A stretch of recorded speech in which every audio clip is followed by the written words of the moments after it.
Today I wanted to share a project that I worked on for my mother-in-law. She gifted me these wonderful Winsor Newton blue paints and this Potter's pink here, and I really wanted to try and utilize these colors and study some fundamental work, right? So monochromatic study. I thought this would be a great opportunity to do that.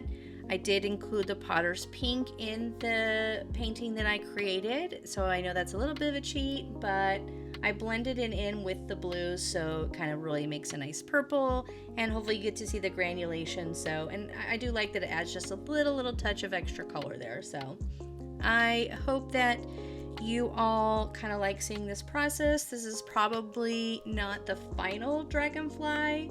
It's kind of the second pass, and I think I'm going to try at least one more before I'm fully satisfied with it. I probably have to put some like sparkly paints or something on here too. I can't just stop while I'm ahead, but we'll see. I'd love to know what everybody thinks about it once they see it. But let me show off these beautiful blues first. So again, these are Winsor Newtons. I've got a manganese blue hue here. I've got the phthalo turquoise. I've got the Prussian blue. I've got indanthrene blue. And then I've got this indigo. So lots of variety of blue there. And then of course I've got my Potter's pink here.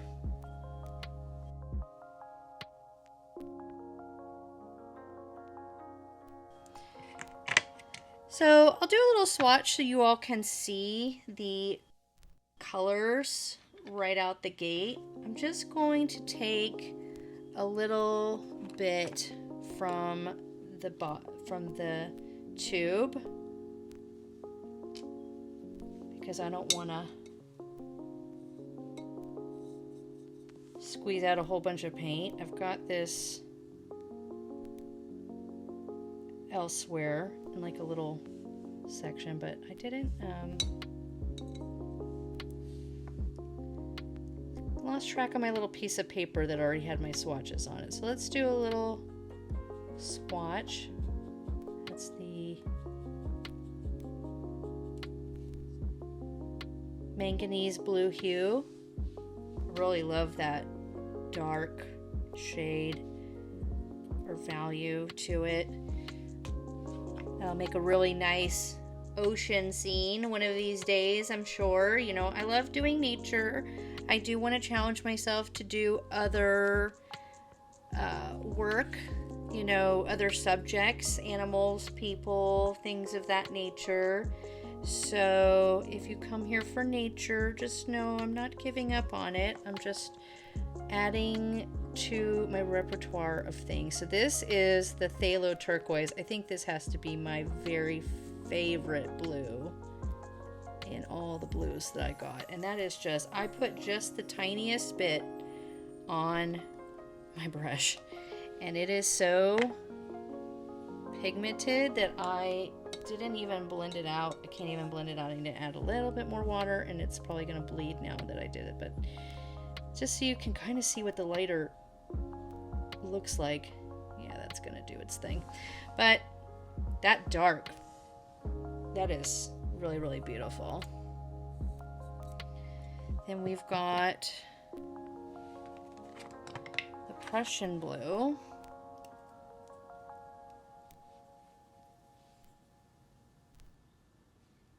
Just get a little bit. Again, super pigmented.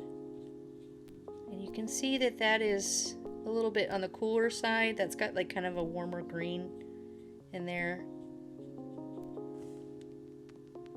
But that's really pretty too. Maybe my second favorite of the blues.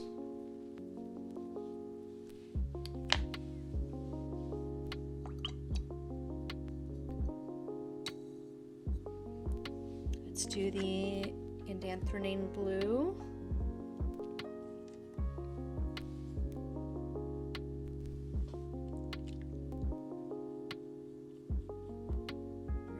darker and darker.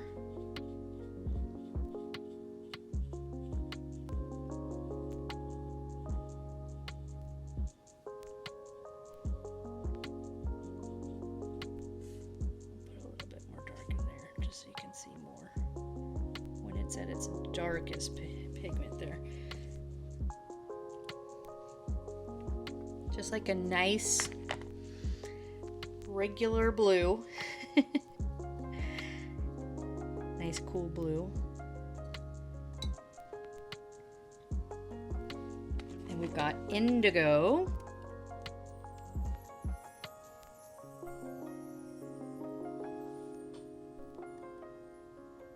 And that is gonna be a great replacement for black, for like shadows if I want to use it for shadows, or if I want to mix it.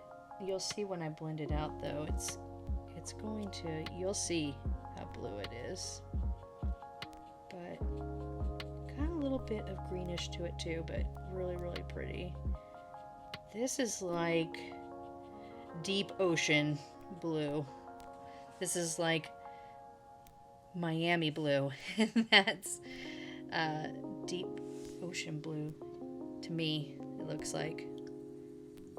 Yeah, these would all make a really, really, really beautiful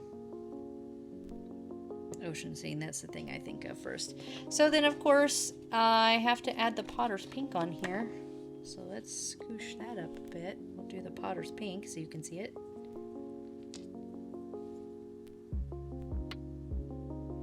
And this one is granulated, and I didn't know. I mean, I found out when I used it, but then I was like, is it supposed to be granulated? But then I was watching another YouTuber's tutorial, and they had just happened to mention that yes, Potter's Pink is a granulated watercolor, so it's normal. There's nothing wrong with it. It's a perfectly normal paint. So you can kind of see how it's pulling up in there. It'll gather in the texture of the paper there. And everything else looks like it's like flat. There's no, you know, pulling of the pigment or anything like that. So that'll make for a really nice effect on the Dragonfly. So I'm just starting off on the Dragonfly with a light wash of, I believe, the manganese blue hue. I don't want to get too crazy with the values yet. I just want to keep everything super, super light. As you can see, I'm kind of going over the wing there. The ultimate goal for the wing is to make it kind of translucent, but also to like make sure that it's gonna pop in the foreground there. So this is a good example of you're only as good as your tools, because I started off with my pointed brush, and I quickly realized that I need to cover some more real estate more quickly. So I switch over to my flat brush here, so that I can make sure that I can have a consistency in, you know, not a lot of patching and lines. Like you can see on the right hand side, it started to get a little patchy over there. So hopefully this is super satisfying. It was to me, because I was just kind of going up and down like mowing a lawn with the blue paint on the dry paper, and just making sure I try to keep it like as consistent as I can. You can still see like some lines there, but it just went a lot smoother, just a lot better overall.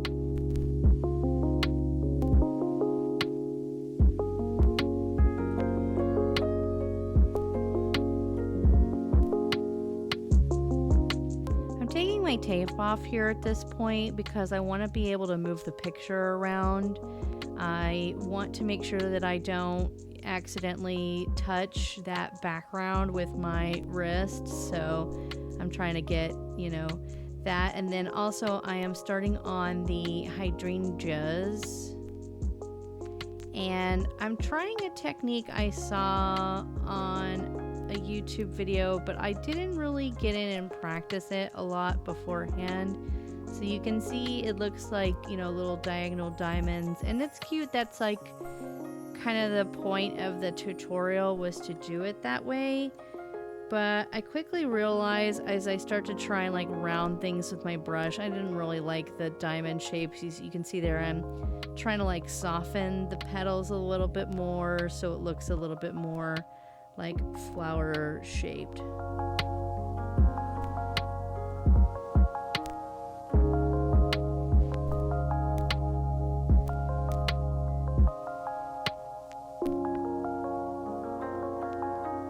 So, and then on this part, this is where I am using some of that Potter's Pink, and I've mixed it in with some of the various blues there, and you can see it makes like a really pretty purple. I do like how the colors blend together there, so you know, you get some of those like lighter values at the top and darker values at the bottom of the hydrangea, just to show, you know, a little bit of depth there. I even like try to bring it over across the border for a little bit more interest, but you'll see when I do the second one, I feel like it turns out much better.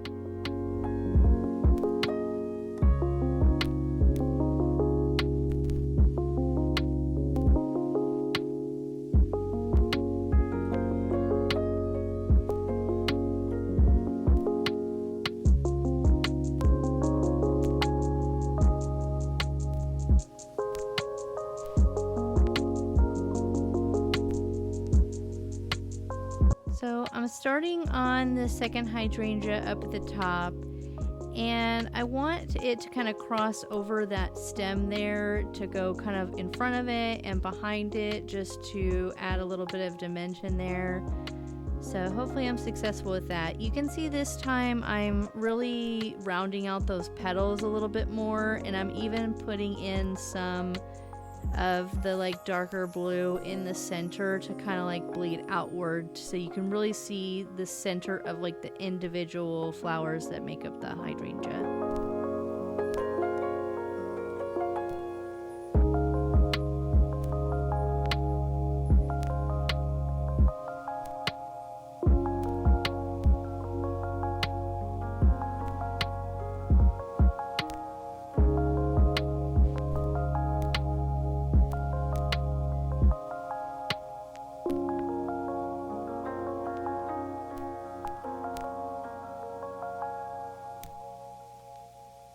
So you can see again, I've got those like lighter values with the Potter's Pink at the top, and then I slowly start adding more and more blue so that the bottom of that flower has that darker kind of contrast to it.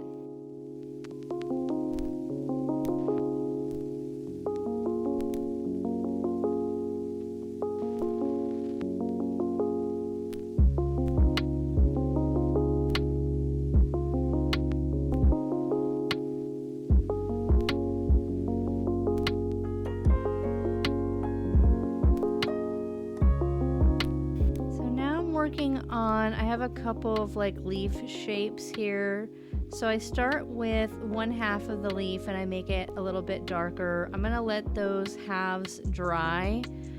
So you can tell I'm a little impatient with letting my paint dry, because you can see some of that bleeding there between the leaves. I was really working towards like a crisp line, and I sort of accomplished it. It's just that I needed to let that water dry and that paint dry just a little bit more in order to get a crisp line on those leaves there.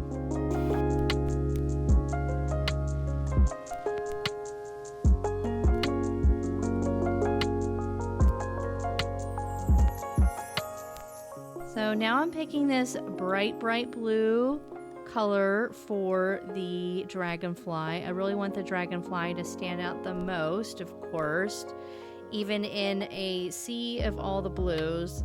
So we'll see if I accomplish that.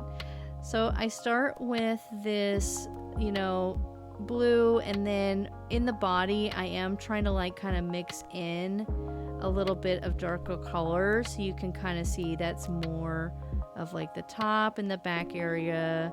And then I am leaving some of the tops white until I can kind of blend in and kind of showcase that where the light is coming from on this Dragonfly. Another area I want to work on is making sure that I, really pay attention to light sources and determine where those light areas are going to be.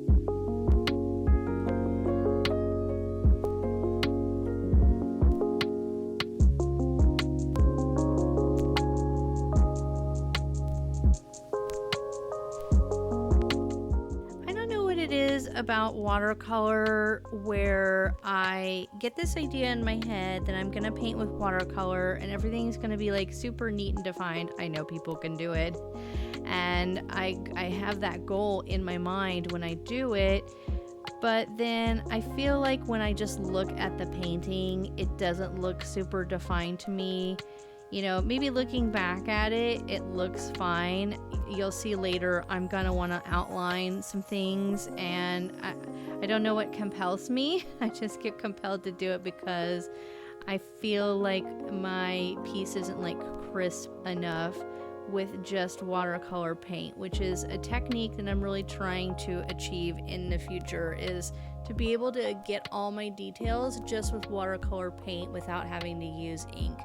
But then again, it might ultimately just be my style that I outline things in the future. So, TBD if it's just like a lack of skill or it's just the style that I gravitate towards because I like it.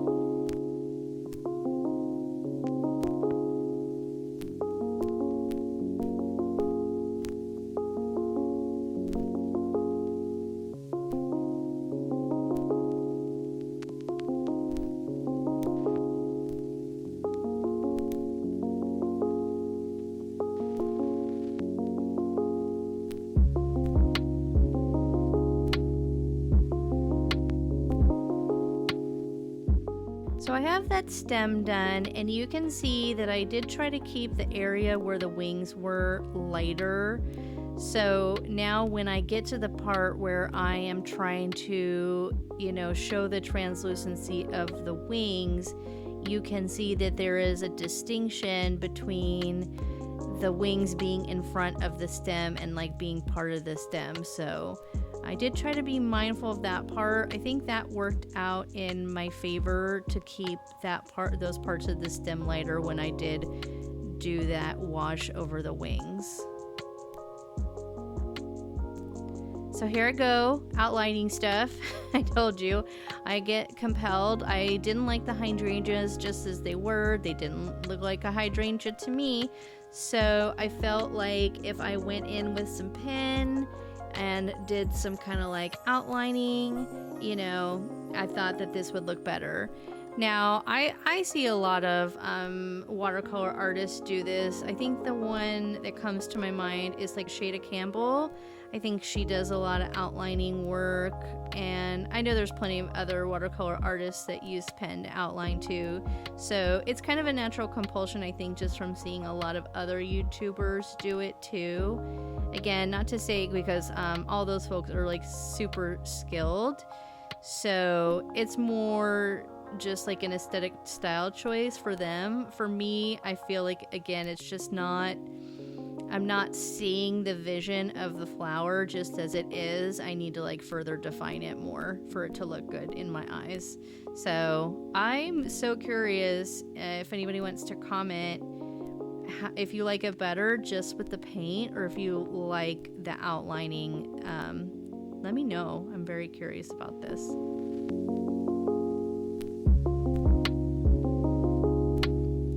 So of course that means I'm going to be outlining the Dragonfly too. I will say I do like how this turned out. I did use like a little bit of stippling and like a little tiny bit of like cross hatching there and there. and like shading with the pen. I just think it brings out each of the individual parts. You know, you can really start to see like where do the wings connect to the body, like what parts of the body am I trying to convey there. Obviously the legs, you know, are more better defined, so you know you can really tell where those are. Then I get to outlining the wings and I'm like, oh, I wish I didn't have to do that, but in order to keep consistency, I do it. You know, in the end, I'm pretty satisfied with the result. You know, it's just that one day I'd like to see if I could, you know, accomplish like a really good detailed piece without the outline.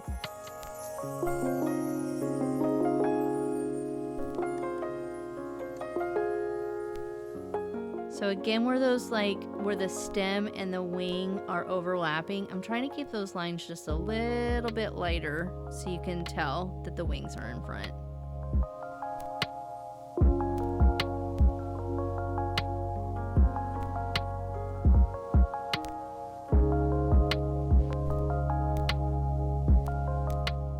I just want to point out here too, my ADHD brain is clearly showing here. If you continue to follow me on my channel, you will see just how ADHD I really am if it's not become apparent in this moment, because I've outlined half of the hydrangeas and the other half I've left alone. Like I can't just finish one thing. I had to like move on to something else and like come back to it, which I think is pretty ADHD coded right there.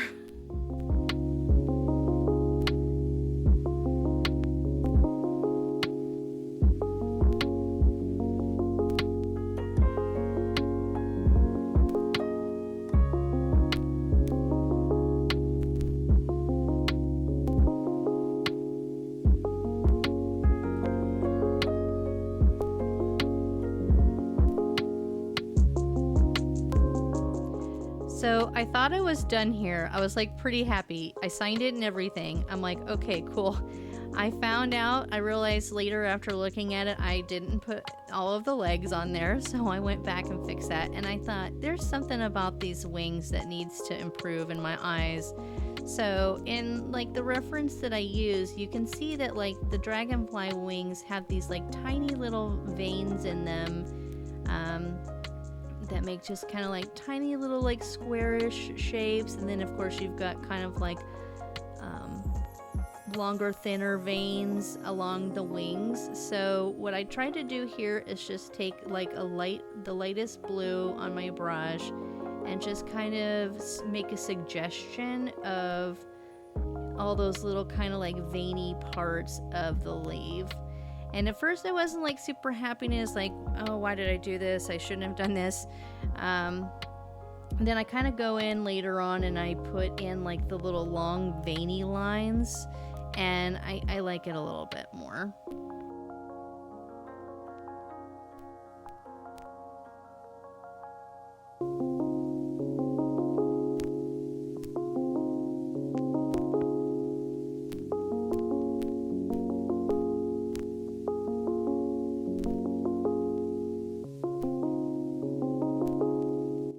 Here, I didn't even finish the second wing, and then I went back and I'm like, oh, I need to put those long lines in there. And then I come back and finish my wing again.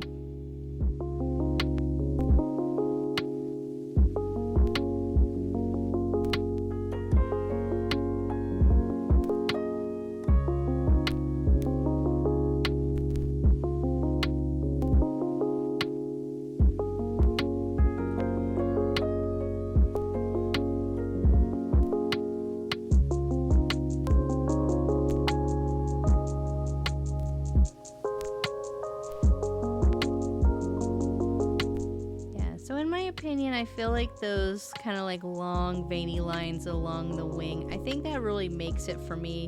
They have this like better appearance of translucency, and then you can tell that they are, you know, actual thin wings with the veins. So I like how that turned out for sure.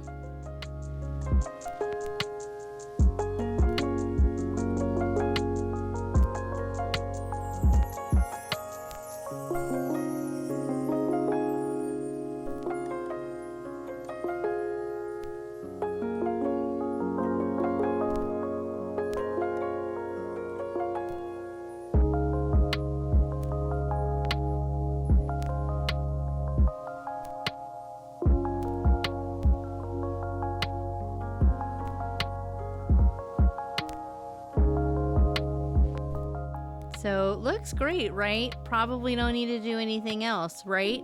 Oh no, I've got my paint marker and I'm going to start adding some white highlights to the wings. Now, is it overkill? I don't know.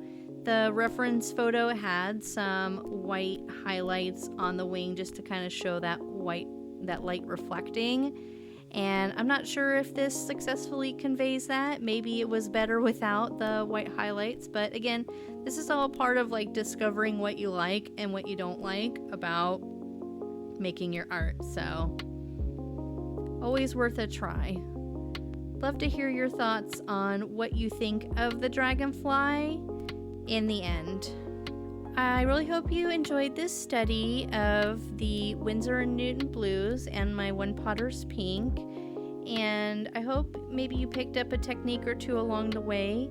Feel free to let me know in the comments what you think. Would you have done things differently? Would you have stopped while you were ahead, or would you have kept adding on to this piece even more? So that's always a fun thing to discover, is kind of where to call a piece done. We're getting there. With that, I will say goodbye to you for now, and I will see you in the next video. Bye-bye.